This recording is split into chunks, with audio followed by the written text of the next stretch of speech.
ইটালির কোমোতে বাংলাদেশি প্রবাসীদের আয়োজনে অনুষ্ঠিত হলো বাংলা বর্ষবরণ।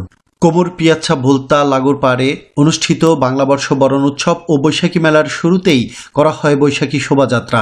একতারা ঢোল, দেশীয় বাদ্যযন্ত্র সহ র্যালিটি শহরের বিভিন্ন সড়ক প্রদক্ষিণ করে লাগোর পাড়ে এসে শেষ হয়।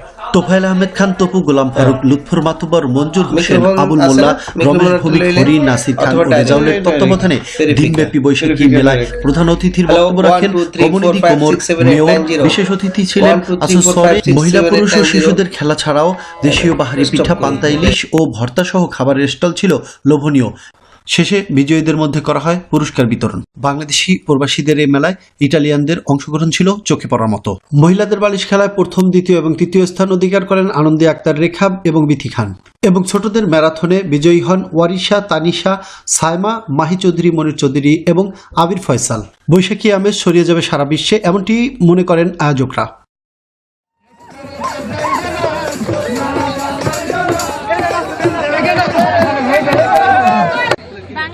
ঐতিহ্য ফুটিয়ে তোলার জন্য আমি চটপটি, ফুচকা সহ আমাদের দেশি পিঠাগুলোর স্টল বসিয়েছি এখানে।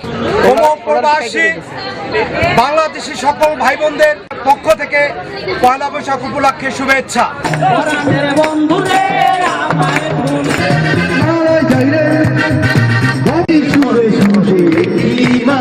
কাউসার হলাদারের তথ্যচিত্রে রিপোর্ট করছেন তুহিন মাহমুদ।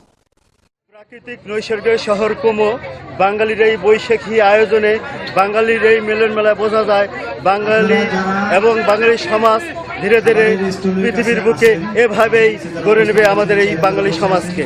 শিকড় TV, Tuhin Mahmud, Como, Italy.